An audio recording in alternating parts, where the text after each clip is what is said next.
এই রাস্তাটা আসলে এই সেতুটার নাম ফেরেঙ্গির ফুল। এটার যাতায়াত এখান থেকে দাগনভূঞা পর্যন্ত আছে।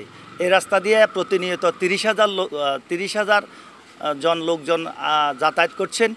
আসলে এই এলাকার মানুষের দুর্ভাগ্য, এখানে এমন এক ঠিকাদার প্রতিষ্ঠান কাজ পেয়েছেন, সে এখানে কাজ করতে শুরু করেছেন ২২শে জানুয়ারি ২৩, ২৪শে জুলাই কাজের শেষ তারিখ। অদ্যবধি ৩টা ফিলে ছাড়া আর কিছু হয়নি। উনি এখানে যে সিকিউরিটি রেখেছেন তার ভিতরেও গাপলা। এখান থেকে প্রতিনিয়ত ১-১.৫ টনের ট্রাক এই বেলু সেতু দিয়ে যে বেলু সেতু দিয়ে যদি বেলু সেতুতে ভেঙে যায় তাহলে ২০-৩০ হাজার মানুষের প্রতিনিয়ত কষ্ট হবে। তাছাড়া উনি দীর্ঘদিন কাজ করছেন, এই কাজের পরিবর্তে উনি এখানে আজ পর্যন্ত ৫-৬ জনের ছাড়া কোনো লেবার ওনার থাকছে না। উনি যেমন আজকে ইন্টারমিডিয়েট পরীক্ষা শুরু হয়েছে, যাতায়াতের অসুবিধা হচ্ছে। কোনো অঘটন করলে পুলিশের কোনো ভ্যান আসতে পারতেছে না, ১৩-১৪ কিলোমিটার ঘুরে আসতেছে।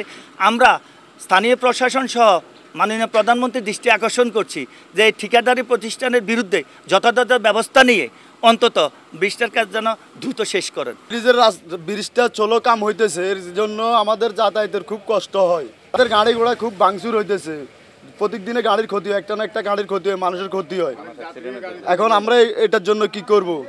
আমরা যাবো কার কাছে? কারণ আমরা তো শ্রমিক, আমাদের কথা কেউ শুনবে না। কিছু সমস্যা, গায়ের সমস্যা, যাত্রীর সমস্যা, এমনকি চলাচলের সমস্যা, এমনকি আমরা ঠিক মতন বাঁ হয় না, ওই মানুষ সোনাপুর দিয়ে চলে যায়। নগদের কাছে সব গ্রাহকই প্রিয়, তাই তো সারা দেশে ক্যাশ আউট চার্জ সবচেয়ে কম। আমাদের চলমান যে রাস্তাটা, এখানে ডেলিভারির রোগী যে পথটা ছিল, যেটা কাঁচা কণা ফালাইতে বলছি, কন্ট্রাক্টরে পালায়নি, মাটি দিয়ে পানি উঠে ওটা ডুবিয়ে গেছে। এখন এদিনকে কবির ভাই আসছিল, কবির ভাইকে বলা হয়েছে, কবির ভাই আসলে কিছু করেনি।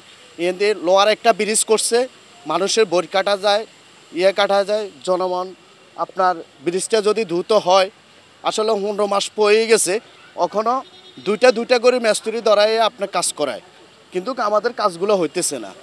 আমরা এরপরে জিয়ান ভাইকেও বলছি কাজগুলো দ্রুত করার জন্য। ডেলিভারি রোগী অত ফায়ার সার্ভিস আসে, আমরা এগুলা কিছু করতে পারি না।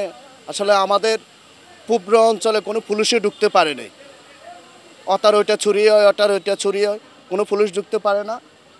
আমরা চাচ্ছি যে দ্রুতভাবে আমাদের ব্রিজটা কমপ্লিট করার জন্য। রাতে বিরাইতে কোনো যদি একটা লোক অসুস্থ হয়, একটা অ্যাম্বুলেন্স আসতে পারে না, কোনো ফায়ার সার্ভিস আসতে পারে না। এবং সদর পূর্ব অঞ্চলের এই রাস্তাটা হলো একান্ত জরুরি রাস্তা, এটাকে মেডিকেল রোড হিসাবে পরিচিত, কিন্তু আমরা এখানে হাজার হাজার লোকজন এখানে কষ্ট পাইতেছি।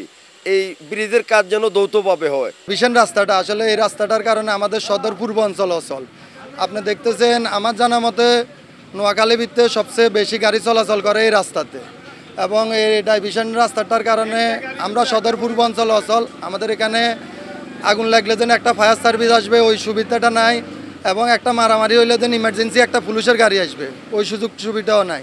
এই ব্রিজটি স্থানীয় সরকার প্রকৌশল অধিদপ্তরের আওতায় নোয়াখালী সদর উপজেলা বাস্তবায়ন করছে। এটা কাজ শুরুর তারিখ ছিল 22/1/2023, কিন্তু কাজ শুরু করতে গিয়ে আমরা ডাইভারশন সড়কের কারণে যথাসময়ে কাজটা শুরু করতে পারিনি। পরবর্তীতে স্থানীয় জনপ্রতিনিধিদের সহায়তায় বিকল্প সড়ক তৈরি করতে আমাদের একটি দীর্ঘ সময় গেছে। ওই সড়ক তৈরি হওয়ার পরে আমরা কাজটা শুরু করি। ইতোমধ্যে ব্রিজটি প্রায় 50-55% কাজ শেষ হয়েছে। কাজের চুক্তি অনুযায়ী কাজের সময়সীমা আগামী 1 মাসের মধ্যে শেষ হয়ে যাবে, কিন্তু যেহেতু আমরা কাজ শুরু করতে বিলম্ব হয়েছে সেহেতু কাজের সময়সীমা আরও কিছুদিন বর্ধিত হবে। আমরা আশা করছি আগামী 3 থেকে 4 মাসের মধ্যে বাকি অবশিষ্ট যে কাজটা আছে সেই কাজটা শেষ করতে পারবো। আমরা জানি যে এই রাস্তাটি অতি গুরুত্বপূর্ণ এবং প্রতিদিন প্রায় 30 থেকে 35 হাজার জনজন চলাচল করে।